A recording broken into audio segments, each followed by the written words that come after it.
조한 번연의 철로 역정은 토마스 아 켐피스의 그리스도를 본받아, 그리고 특별히 우리가 잘 아는 그 성자 아우구스티누스의 고백록과 더불어서 우리 기독교 3대 고전이라 그렇게 불립니다. 그만큼 우리 기독교에서는 중요한 또 고전적인 가치를 가지고 있다라고 하는 것입니다.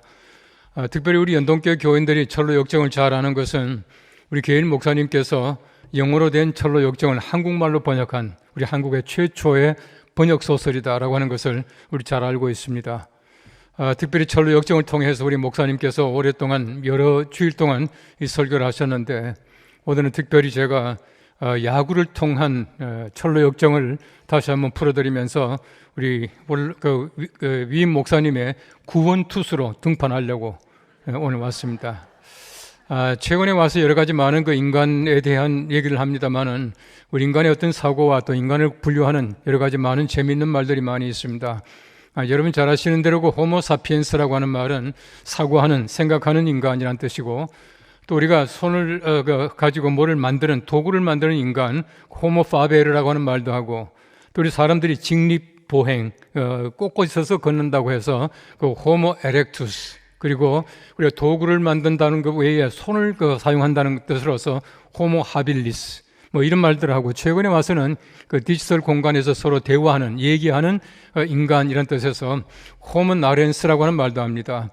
1938년도에 화란의 그 요한 호이징카라고 하는 사람이 만든 책이고, 또 우리 용어입니다만은 놀이하는 인간이라고 하는 호모 루덴스라고 하는 책이 나왔습니다만은 그 당시에는 별로 각광을 받지 못했습니다. 왜냐하면 그 당시만 하더라도 놀이하는 것이 아니라 열심히 일하는 것이 가치관이기 때문에 각광을 받지 못하고 있다가, 최근에 와서 다시금 이 놀이하는 인간이라고 하는 책이 많은 사람들에게 읽히게 된 것을 우리가 잘 알고 있습니다. 특별히 그 놀이하는 인간에 보시면은 그 요한 호이징하라고 하는 그 저자는 말하기를 흔히 말하는 조합의 놀이가 수학이 됐대요. 경쟁의 놀이가 그 스포츠가 되고, 그리고 모방의 놀이가 연극이 되었다, 이렇게 말하고 있습니다. 우리 사람들이 살아가는 모든 것을 보면은 놀이와 연관 지을 수 있다, 이렇게 말하는 것입니다. 여러분, 스포츠라고 하는 건 잘 보십시오. 최근에 와서 스포츠라고 하는 것은 엄청난 부가가치를 가지고 있는 사업화되었습니다만은, 소위 말하는 우리가 가지고 스포츠의 종류도 얼마나 다양합니까? 뭐 별의별 그 스포츠가 다 있어요. 근데 그만큼 스포츠라고 하는 것은 굉장히 중요하고, 특별히 야구라고 하는 것은 최근에 와서 보시면은 굉장히 국민들이 좋아하는 국민 스포츠로 발전했다라고 하는 것을 우리가 쉽게 알 수가 있습니다. 우리 한국에 야구가 들어온 것은 1904년도인데 우리 교회 교인이었던 월남 이상재 선생이 YMCA를 창설합니다. 그 YMCA를 창설할 때에 함께 도왔던 선교사 가운데서 그 지네트라고 하는 선교사가 있습니다. 이 선교사가 함께 YMCA를 창설하게 되는데, 이분이 처음으로 야구라고 하는 것을 가지고 와서 한국에 소개했습니다. 그런 면에서 볼 때에 야구의 규칙이나 야구의 용어나 야구의 모든 것을 볼 때는 얼마나 우리 기독교인들의 삶과 닮았는지 몰라요. 우리가 하나님이 거룩하신 나라 가는 그 과정과 야구라고 하는 것은 꼭 닮았습니다. 그렇기 때문에 저는 그런 얘기를 합니다. 우리 기독교인들은 야구를 좋아해야 합니다. 그런 얘기를 하는데, 특별히 야구를 보시면은 한국에 선교사가 가지고 들어왔다, 우리 처음 야구단이 YMCA 야구단입니다.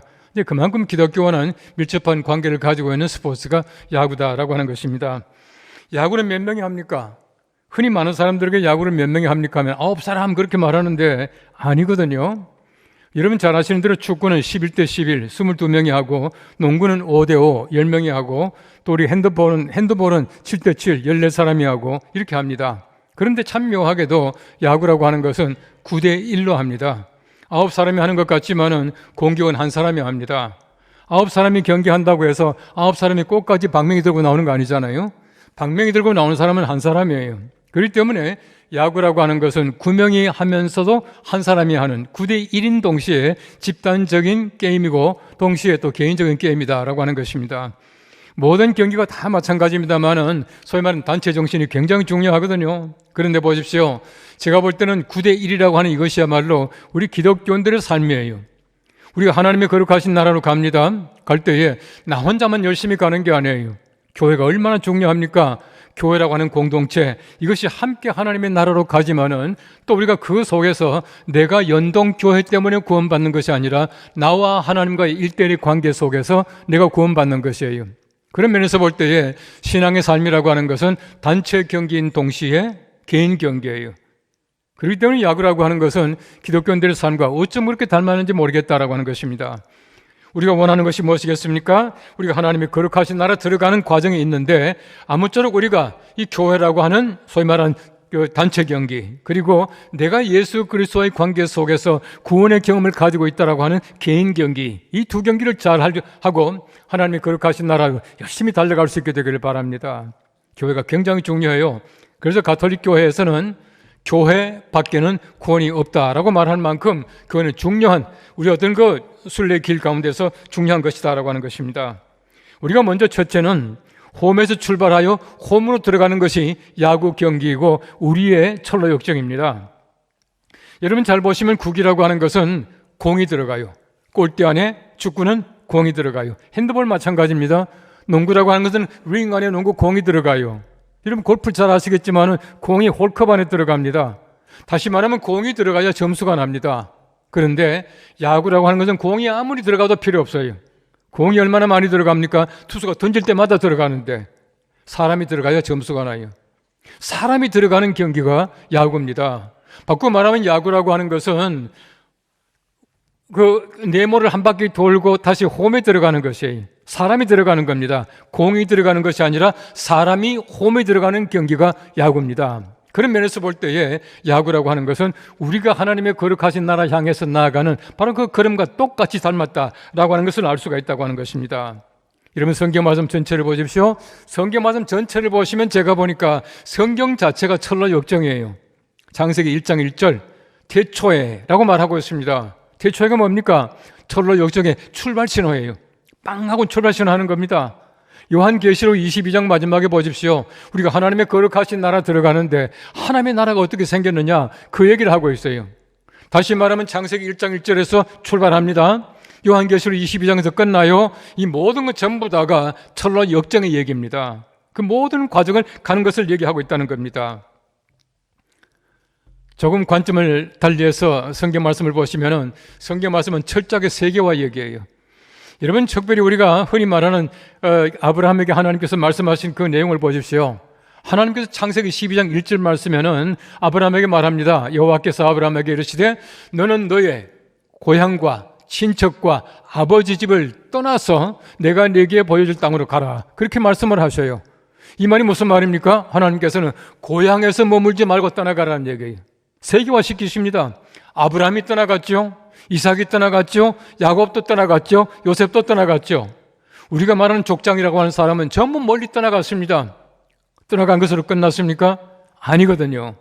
떠나갔던 사람들이 다시금 자기 고향으로 돌아와요. 아브라함 보십시오. 죽어서 어떻게 합니까? 다시금 가나안 땅의 막벨라 굴로 돌아와요. 돌아가는 것이야말로 우리의 모든 순례길입니다. 이삭이 마찬가지였거든. 야곱 보십시오. 야곱은 애굽에 가서 살다가 그 애굽에서 죽었습니다. 죽었지만 보십시오. 죽고 나니까 그 아들 요셉이 총리가 그 아버지의 시신을 가지고 가나안 땅까지 와서 장례 지나고 돌아가는데 40일 걸렸어요. 요셉이 마찬가지입니다. 요셉은 애굽의 총리까지 지났지만은 총리로 끝났습니까? 총리로 끝난 것이 아니라 그는 그 애굽 땅에서 묻힐 자격이 있습니다. 만일에 총리가 세상을 떠났습니다. 그럼 묘지가 얼마나 어마어마했겠습니까? 근데 보십시오. 자기가 다시금 그 가나안 땅에 돌아가겠다. 그렇게 말을 하고 있거든요. 그래서 창세기 50장 마지막에 보시면은 너희가 나갈 때 내 해골을 메고 나가겠다고 맹세하라. 그렇게 말을 해요. 자기 시신을 가지고 나가라 말합니다. 그래서 창세기 제일 마지막 장 마지막 절에 보십시오. 그들의 몸에, 다시 말하면 요셉의 몸에 향재를 넣고 입관하였더라. 하관하지 않았어요. 입관하고 가지고 있다가 모세가 나갈 때에 그 해골을 메고 나갑니다. 시체를 가지고 나갑니다. 이것이 바로 출애굽기 13장 말씀에 나와요. 다시 말하면 모든 우리 족장이라고 말하는 사람들이 다시금 돌아옵니다. 원래 고향으로 돌아와요. 우리가 출발했던 데서부터 다시금 한 바퀴 돌고 원래 자리로 돌아가는 것이 우리의 철로 역정이고 우리의 순례의 삶이고 우리 신앙생활이고 우리의 마지막이다라고 하는 것을 말해주고 있는 것입니다. 성경 말씀해 보시면은 믿음의 사람들 특별히 히브리서 11장 말씀해 보시면은 그들이 본향 찾는 자라 그렇게 말하고 있어요. 이런 본향이 뭡니까? 우리 이 땅에 살아갈 때는 전부 다가 소위 말해 외국인이에요. 나그네입니다. 그리고 마지막에 우리가 하나님의 거룩하신 나라로 돌아가는데 바로 본향을 찾는 자. 본향이 뭐죠? 본향은 원래 고향이에요. 이 땅이 원래 고향이 아닙니다. 여기 영원히 살 것이 아니란 말입니다. 우리가 하나님의 거룩하신 나라에서 하나님께서 이곳에 보내셨는데 이곳에서 한 바퀴 돌다가 다시금 본향, 원래 고향으로 돌아가는 것이 우리의 삶입니다. 이 땅에 영원히 살 것이라고 생각하는 그 자체가 잘못된 거예요. 영원히 살지 못합니다. 이곳에 묻힌다고 해서 이곳에 영원히 있는 것이 아니라고 하는 것을 말해주고 있다고 하는 것입니다. 우리 사람들은 본성적으로 정말 아름답고 영원하고 이상적인 그 나라를 꿈꾸고 살아가요. 이것이야말로 진정한 철로 역정을 살아가는 우리 하나님의 사람들의 모습이다라고 하는 것입니다. 두 번째는 세상 한 바퀴를 다 돌아야 들어갑니다. 여러분, 야구라고 하는 것은 홈에 들어가기 위해서는 1루와 2루와 3루를 다 거쳐가야 돼요. 어느 하나도 빠지면 안 됩니다. 1루 갔다 오고 끝나는 것이 아니에요. 3루 가서 끝나는 것이 아닙니다. 한 바퀴를 돌고 홈에 들어가야, 홈플레이트를 밟아야 점수가 나는 것이에요. 우리 세상 살아가는 거 보십시오. 우리 세상 한 바퀴 다 돌아야 돼요. 아무리 힘들다고 하더라도 한 바퀴를 다 돌아야지 빼먹으면 절대 안 된다는 얘기입니다. 한 번은요, 어떤 야구 선수가 야구 선수 생활 가운데 처음으로 홈런을 친 거예요. 팡 치고는요, 얼마나 신났던지 하면서 화나면 돌더라고. 1루 밟고 2루 밟고 얼마나 흥분했던지요. 3루를 안 밟고 그냥 지나간 거야. 가서 홈플레이트를 밟았네요. 가다가 돌아와서 밟으면 되는데 이거 안 밟고 고다음 루를 밟으면 아웃이잖아요. 이 사람이요, 생애 첫 홈런이 무효가 돼버린 거예요. 우리가 마찬가지예요. 여러분, 세상 살아가면서 보십시오. 3루가 아무리 귀찮아도 밟아야 돼요. 2루가 아무리 힘들어도 그 거쳐와야 합니다. 그치지 못하면 우리 홈플레이트에 들어가지 못한다는 겁니다. 하나님 나라에 들어가지 못해요. 세상 보십시오. 얼마나 문제가 많고 복잡합니까? 얼마나 힘듭니까? 왜 힘드는지 아십니까? 나는 혼자 돌지만 나를 못 들어가게 막는 사람은 9사람이. 내가 이 모든 걸 다 겪어서 홈플레이트를 밟는다는 건 예산 일이 아닙니다. 힘든 일이에요. 우리가 세상 살아가 보십시오. 얼마나 힘듭니까? 병도 있고요. 사람들과의 갈등도 있고요. 여러 가지 마음속에 시험도 있고요. 그러나 1루, 3루, 1루, 2루, 3루를 전부 다 밟아야 우리가 하나님의 거룩하신 나라 들어간다는 거예요. 루와 루 사이는 90피트예요. 우리 식으로 말하면 한 23m 정도 되는데 이게 짧아 보이지만 굉장히 깁니다. 얼마나 긴지 아시잖아요. 어지간해서는 공을 따라가지 못하는 거예요. 공이 얼마나 빠릅니까? 근데 그러다 보니까 1루 가기도 힘들어요. 1루에서 2루 도로 하다가 걸린 경우 얼마나 많이 있습니까? 예산 일이 아니죠. 그러나 그 모든 것 전부 다를 거쳐가야 해요. 신학적으로 말하면은 이 4라고 하는 것은 세상의 숫자입니다. 여러분, 야구 경기장을 보시면은 옛날엔 다이아몬드는 다이아몬드 아니거든요. 정사각형이에요. 루와 루 사이는 전부 다가 90피트입니다. 근데 보십시오. 이 4라고 하는 것은 세상의 숫자입니다. 3은 하늘의 숫자고 4는 땅의 숫자예요. 성부, 성자, 성령, 동서남북 이렇게 되어 있거든요. 3과 4를 곱하니까 하늘의 숫자와 땅의 숫자를 승하니까 곱해보니까 12이 됐지 않습니까? 12는 가장 거룩한 숫자예요. 꽉 찬 숫자예요. 빈틈이 없는 숫자예요. 그래서 흔히 신학적으로 말하기를 만수 그렇게 말합니다. 꽉 찬 숫자다 그렇게 말하거든요. 이 4는 세상의 숫자입니다. 다시 말하면 우리가 사각형을 들어간다는 것은 세상 한 바퀴를 돈다는 얘기입니다. 우리 세상 한 바퀴 돌 때 보십시오. 얼마나 문제가 많이 있습니까? 얼마나 힘든지 몰라요. 그래, 이 모든 것 전부 다를 돌아가야 된다는 것입니다. 세상을 보십시오. 여러분, 세상에서 가장 많은 영화와 부귀를 누렸다고 하는 그 솔로몬이 전도서 12장 말씀에는 말합니다. 헛되고 헛되며 헛되고 헛되니 모든 것이 헛되고 헛되다고. 한 번만 헛되는 게 아니잖아요. 얼마나 헛됩니까? 여러분, 정말 세상에서 고생하며 산 사람이 이 말 했다면 몰라도 세상에서 가장 영화를 누리고 있던 솔로몬이 헛되대요. 세상이 그렇게 힘든 겁니다. 어쨌든 보십시오. 우리가 세상에 살아가면서 여러 가지 많은 고통이 있지만 그래도 우리가 1루, 2루, 3루를 잘 거쳐서 홈플레이트를 밟아야 철로 역정 끝납니다. 세 번째 마지막으로는 홈에 들어가야 철로 역정이 끝이 난다는 것입니다. 완전하게 한 바퀴를 다 돌아가야 합니다. 얼마나 굴곡진 인생입니까? 여러 가지 많은 어려운 문제가 있지만 우리가 마지막에 들어가게 되면은 모든 것 전부 다가 끝나게 되고 더 이상 인생이란 말하지 않게 된다라고 하는 것입니다. 홈에 가기 위해서는 얼마나 여러 가지 많은 문제가 있습니까? 홈에 들어가기 전에 삼루까지 갔다가 죽어버리십시오. 이거야말로 정말 허무한 거예요. 여러분, 우리가 야구한다고 하는 것은 삼루 가자고 하는 것이 아니거든요. 우리가 예수 믿는다라고 하는 것은 삼루까지 가는 것이 아닙니다. 삼루까지 가서 더 많은 돈을 벌고 더 많은 지위를 가지고 내가 더 도덕적으로 살아가고 이것이 아니거든요. 우리가 삼루까지 가자고 예수 믿는 것이 아니라 우리는 하나님의 거룩하신 나라 홈플레이트를 밟아야 된다는 거예요. 삼루까지 가서 홈플레이트 못 밟아 보십시오. 제일 억울합니다. 삼루까지 가서 홈플레이트 못 밟는 게야말로 정말 우리 지는 야구 아닙니까? 여러분, 성경 말씀해 보시면은 그런 사람들이 제법 많이 나와요. 디모데후서 4장 10절 말씀해 보시면은 대만은 이 세상을 사랑하여 데살로니가로 갔고 그리스게는 갈라디아로 디도는 달마디아로 갔고 누가만 나와 함께 있느니라 그랬어요. 여러분, 대만을 보십시오. 대만은 세상을 사랑하여 데살로니가로 가버렸대요. 여러분, 바울이 말합니다. 나의 사랑하는 동역자 데마 그랬거든요. 교회를 잘 섬기고 바울에게 신임받고 사랑받던 데마가 무슨 일인지 모르지만은 세상을 사랑하여 빠져버렸다는 거예요. 가버렸다는 거예요.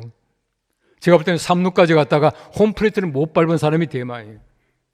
얼마나 예수 믿는 사람 가운데 그런 사람들이 많이 있습니까? 얼마나 교회에 나온 사람들 가운데서 삼루까지 갔다 끝나는 사람들이 많은지 몰라요. 우리의 철로 역정은 삼루가 아닙니다. 홈플레이트예요. 들어가야 비로소 우리가 만족하고 끝난다는 것을 우리가 너무나 잘 알고 있다는 겁니다. 야구 규칙 잘 아시는 사람들 보십시오. 타자가 공을 팍 쳤어요. 쳤는데 지금 저기 있는 우리 편 있죠? 주자. 우리 주자가 볼에 맞으면은 어떻게 됩니까? 주자가 죽어요. 참 야구 경기가 규칙이 묘합니다. 왜 죽게 만들었을까요? 교회 안에서 너희들끼리 싸우지 말라 이거예요. 정말이에요. 여러분, 조한 번연이 그랬습니다. 바로 저자가 말하기를 이상하다. 마귀와 함께 싸워야 할 사람들이 자기들끼리 싸우다니. 그랬어요. 절대 싸우면 안 돼요. 거기서 보십시오. 여러분, 주자가 둘인데 막 뛰다가 혼돈이 돼가지고 앞서가는 주자를 뒤에 주자가 이게 뭐죠? 이게 추월했어요. 추월당한 주자가 죽는 거 아시죠? 죽는 게 아니라 아웃되는 거 아시죠? 이것도 마찬가지예요. 교회 안에서 질서를 잘 지키라 이거예요. 어떤 면에서 볼 때 우리가 살아가는 모습이 마찬가지예요. 우리 교회 생활입니다. 이것이야말로 진정한 하나님의 사람들, 바로 이 가는 길에 어떻게 될 것인가를 얘기하고 있는 것이. 이런 모든 모습은 우리가 철로 역정을 향해서, 다시 말하면 우리가 천국을 향해서 나아가는데 절대로 태클을 걸지 마 이렇게 말하죠. 절대 태클 걸면 안 된다는 거예요. 야구 경기 가운데 보면 도루라고 하는 참 묘한 규칙이 있습니다. 도루가 뭡니까? 문자 그대로 훔치는 거예요. 빼앗는 겁니다. 왜 도루를 하죠? 도루는 굉장히 묘한 그 경기 규칙인데요. 도루를 왜 하느냐 하면 어떻게 하든지 2루 뺏고 어떻게 하든지 3루 훔치고 어떻게 홈에 들어가려고 하는 거예요. 홈에 들어가려고 하는 열정과 그 작전이 그 속에 다 포함이 되어 있는 거예요. 성경 말씀에 보시면 이렇게 말하고 있습니다. 세리 요한의 때부터 지금까지 천국은 침노를 당하나니, 침노를 당합니다. 침노하는 자가 빼앗느니라. 여러분, 침노한다는 이 헬라어 단어가 훔치다, 억지로 빼앗다는 뜻을 가지고 있어요. 오늘 성경 말씀 보십시오. 천국은 억지로 빼앗아라, 훔치라 그렇게 말하고 있어요. 도를 그냥 하는 게 아니거든요. 여러분, 천국은 어떻게 하든지 빼앗아서 내 것을 만들어 가야 된다는 거예요. 이런 열정과 정말 이런 어떤 투철한 마음이 있어야지 우리가 하나님의 거룩하신 나라 들어간다 그렇게 말하고 있는 겁니다. 이스라엘 백성들의 가나안 땅 보십시오. 천국을 상징하는데요, 그냥 가서 그냥 앉았습니까? 얼마나 치열하게 싸웁니까? 여리고성을 빼앗을 때 얼마나 고생합니까? 아이성을 빼앗을 때 얼마나 고생합니까? 바로 그렇게 해야 하나님의 나라를 차지할 수 있다라고 하는 것을 얘기해 주고 있는 겁니다. 야구는 참 묘한 용어가 있습니다. 희생과 구원이 나와요. 어떤 경기에도 희생과 구원 나오는 경기는 없거든요. 야구는 있지 않습니까? 희생 펀드가 있고 희생 플라이가 있어요. 희생이 뭡니까? 나는 죽지만 우리 편이 살아요. 그죠? 이게 희생입니다. 희생이라고 하는 단어는 예수님이 피를 흘리심으로 말미암아 이뤄놓으신 단어거든요. 우리가 그걸 너무나 잘 알고 있습니다. 구원도 마찬가지예요. 예수님께서 우리를 위해서 하신 겁니다. 피처 대신에 나오는, 다시 말하면 투수 대신에 나오는 사람을 구원투수 그러잖아요. 구원하라고. 이런 용어가 다른 경계는 없습니다. 야구면 나옵니다. 야구는 철저하게 우리가 하나님의 거룩하신 나라 가는 것을 얘기하고 있다라고 하는 것이에요. 얼마나 참 묘한지 모릅니다. 야구 경기에서 감독의 역할은 절대적입니다. 감독의 지시를 잘 받으면 승리할 수 있는 확률이 훨씬 높아요. 감독의 지시를 잘 받지 못하면 야구는 실패합니다. 다시 말하면 우리가 하나님의 거룩하신 나라 갈 때에 우리의 감독의 지시를 잘 받아야 돼요. 우리 감독이 어디 계십니까? 저 위에 계세요. 우리 감독이 가라, 가지 마라, 먹으라, 먹지 말라, 하라, 하지 말라, 얼마나 잔소리가 많은지 몰라요. 우리 감독님은 잔소리꾼이에요. 성경 말씀 보시면은 하라, 하지 말라고 하는 하나님의 감독적인 감독 같은 지시가 3만 가지 이상이 나와요. 왜 그렇게 많은 잔소리 하십니까? 우리가 그 잔소리 가운데서 감독의 지시를 받고 홈플리트를 밟게 하려고요. 하나님의 거룩하신 나라 가게 하려고 그렇게 잔소리가 많아요. 이런 조한 번연의 일화 가운데 참 재미있는 얘기가 많습니다만 이런 얘기가 있어요. 여러분, 조한 번연은 청교도였습니다. 왕명을 어겼다라고 하는 죄명을 가지고 감옥에 갇히게 돼요. 그 감옥에 갇혀서 철로 역정을 쓰거든요.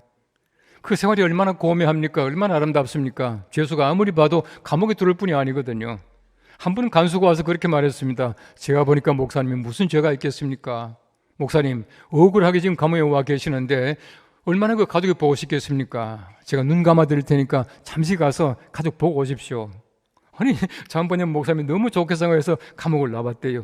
얼마쯤 가다 다시 돌아간 거예요. 당신 발로 다시 감옥에 들어갔습니다. 간수가 깜짝 놀랐습니다. 아니, 목사님 왜 오십니까? 당신은 허락했지만은 하나님 허락하지 않아서 왔습니다. 조금 후가 되니까 말이야, 이거 번연 목사님 감옥에 들어가자 말자 왕이 보낸 감독관이 와서 조한 번연이 잘 있는가 보러 온 거예요. 그럼 간수가 어떻겠습니까? 정말 간이 떨어질 뻔했죠. 만일에 가고 없는 사이에 그 감독관이 왔다면 안목이 날아갔을 거예요. 그 감독관이 간 다음에는 그 간수가 조한 번연 목사님께 이렇게 얘기를 했습니다. 목사님, 제가 목사님께 가라 오라 하지 않겠습니다. 하나님께서 가시라면 언제든지 다녀오십시오. 그랬어요. 이것이 바로 조한 번연 목사님이 하나님의 감독의 그 감독을 받고 있는 그분의 철로 역정이에요. 우리가 세상을 살아가면서 여러 가지 많은 어려운 문제가 있습니다. 잘못된 지시 받을 때가 얼마나 많이 있습니까? 여러분, 상대방 원수의 감독이 있어요. 마귀라고 하는 감독이 있습니다. 얼마나 헛된 지시를 많이 하는지 모릅니다. 우리가 하나님의 거룩하신 지시함을 잘 받아서 세상에 여러 가지 많은 어려운 문제가 있다고 하더라도 일루, 이루, 삼루, 세상의 모든 고난을 다 겪고 하나님의 거룩하신 나라 들어가게 되면, 홈플레이트를 밟게 되면 우리 감독이신 하나님과 함께 하이파이브 할 거예요. 성경 말씀은 요한계시록에 보시면 7 교진 상급이 있습니다. 이기는 자에게는 이런 상급을 주겠다, 이기는 자에게는 이것을 주겠다 말씀하시는데, 하나님의 거룩하신 나라 들어가서 하나님과 하이파이브 하게 되면 하나님께서 약속하신 그 모든 상급을 우리에게 주실 것입니다. 이것이야말로 철로 역정의 끝이에요. 우리 모두가 무사히 세상에서 1, 2, 3루를 다 돌아서 하나님과 하이파이브하고 우리 세상에서 못 얻는 하나님의 거룩하신 날에 상급 얻고 살아가는 귀한 철로 역정의 일꾼들 되시기를 축복합니다. 기도하겠습니다. 우리 하나님 감사합니다. 우리가 하나님의 거룩하신 본향에서 이곳에 와서 지금 세상 한 바퀴를 열심히 돌고 있습니다. 우리 잘 돈 다음에 하나님의 나라에 들어가서 하나님과 하이파이브를 하고 또 하나님께서 우리에게 주시는 귀한 상급을 날마다 하나님께서 주시는 은총으로 받고 살아갈 수 있는 귀한 연동의 성도들 한 사람도 나고자가 없게 하나님께서 도와주시옵소서. 예수님의 이름으로 기도합나이다.